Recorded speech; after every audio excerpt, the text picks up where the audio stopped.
তৃণমূলের নতুন কমিটি ঘোষণা ঘিরে শুরু হয়েছে জোর বিতর্ক। শহর কমিটির জেনারেল সেক্রেটারির পদ প্রত্যাখ্যান করেছেন মনোদীপ্ত চৌধুরী। তৃণমূলের ভবিষ্যৎ নিয়ে আশঙ্কা থেকে এই সিদ্ধান্ত বলে দাবি বিজেপির।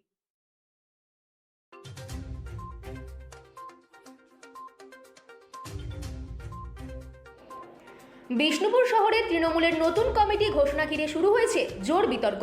শহর কমিটির জেনারেল সেক্রেটারির তালিকায় দ্বিতীয় স্থানে নাম থাকলেও দলীয় দায়িত্ব নিতে অস্বীকার করছেন তৃণমূলের প্রতীকে জয়ী বিষ্ণুপুর অ্যাডভোকেটস বার অ্যাসোসিয়েশনের সাধারণ সম্পাদক মনোদীপ্ত চৌধুরী। তিনি স্পষ্টভাবে জানিয়ে দিয়েছেন এই পদ তিনি গ্রহণ করছেন না। এই সিদ্ধান্ত প্রকাশ্য আসতে তৃণমূলের অন্দরে শুরু হয়েছে জোর চর্চা।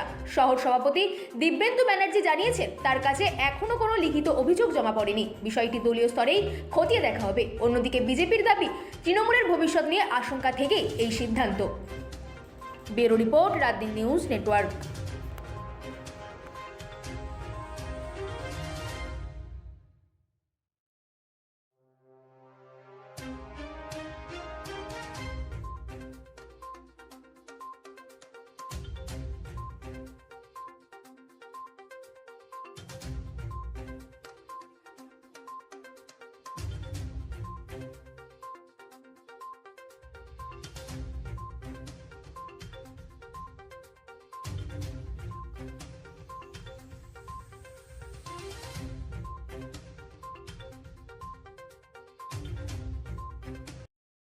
দেখুন, তার মানে তাকে না জানিয়ে দেওয়া হয়েছে, এটা তো পরিষ্কার কথা। কারোর সঙ্গে কথা না বলে তাকে পার্টির পদ দেওয়া হচ্ছে।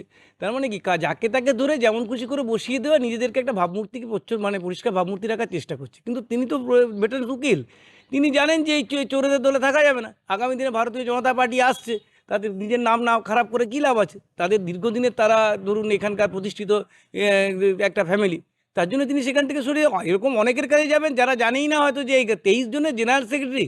আপনি চিন্তা করতে হবে, একটা দল চলছে, মানে সবাইকে খুশি করার জন্য যাকে তাকে যেরকম করে একটা পদ দিয়ে দেওয়া হয়েছে, যে আগামী দিনে যাতে সবাই দলের মধ্যে যেমন করে থাকে আর কি, যে সবাই সমানভাবে ভাগ পাবি তার ব্যবস্থা করা। নইলে এরকম কোনো দল দেখিনি যার একটা প্রেসিডেন্ট, 3টা জেনারেল, 23টা জেনারেল সেক্রেটারি। এই একমাত্র এই তৃণমূল কংগ্রেসের দলেই সম্ভব। আর কোনো একটা দলের স্ট্রাকচারে দেখান তো।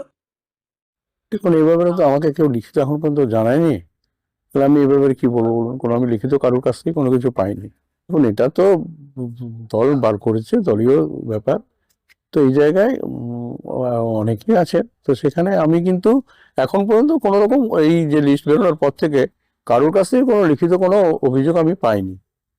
তো এটার ব্যাপারে আর কি বলবো, এটার ব্যাপারে কিছু বলার নেই আমার। ওই জন্যই, যেহেতু আমি কারোর কাছ থেকে কোনো লিখিতভাবে কেউ আমাকে কোনো কিছু জানায়নি, সেখানে আমার এখানে বলার কিছু নেই।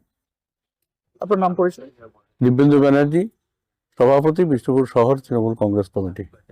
তৃণমূল বিষ্ণুপুর টাউন কমিটি মাদারের অলরেডি লিস্ট বেরিয়েছে আর কি। তো সেখানে আমি একদম কোনো মারফত জানতে পারলাম, যেটা সেখানে দেখলাম বোধহয় 23 জনের টোটাল নাম অ্যাজ এ জেনারেল সেক্রেটারি রাখা হয়েছে। এখানে ব্যবসা আমরা করি না, এবং আমি একটা বিষ্ণুপুর অ্যাডভোকেট বার অ্যাসোসিয়েশনের জেনারেল সেক্রেটারি, এবং এটাও বলতে কোনো দ্বিধা নেই যে সর্বাধিক ভোটে নির্বাচিত হয়ে তৃণমূলের সিম্বলে দাঁড়িয়ে আজকে বার অ্যাসোসিয়েশন, বিষ্ণুপুর অ্যাডভোকেটস বার অ্যাসোসিয়েশনের জেনারেল সেক্রেটারি হিসাবে কাজ চালাচ্ছি। এইটার রেসপেক্টে যে কমিটি যেটা হয়ে আছে, সেখানে আমার মনে হলো যে this is not fit for আমার ক্ষেত্রে। সেখানে কাজ করাটা ইম্পসিবল ব্যাপার, বা আমি যেভাবে কাজ করতে চাইছি সেটা আমার পক্ষে সম্ভব না ওর পদে থেকে। কারণ এখানে অনেক অভিজ্ঞ আরও যারা আছেন, অরিজিনাল পার্টিটা করে আসছেন আরও দীর্ঘদিন ধরে, তারাও আছেন, তারা আরও ভালো করতে পারবেন। আর এই জায়গায় আমি আমার কনসার্ন, আমি এমএলএকে জেনারেল সেক্রেটারি হিসাবে এই কমিটির রেসপেক্টে কখনোই আমি কনসার্ন দিইনি এই স্পেসিফিক এই জায়গাটার ক্ষেত্রে। সুতরাং আমি এটা নিচ্ছি না, আমি রিফিউজ করছি। এটা আপনাদের মাধ্যমে আমি জানালাম। আমি যেভাবে ইনফরমেশন পেলাম তার রেসপেক্টে আপনাদেরকে জানাচ্ছি যে আমি এটাতে ইন্টারেস্টেড না।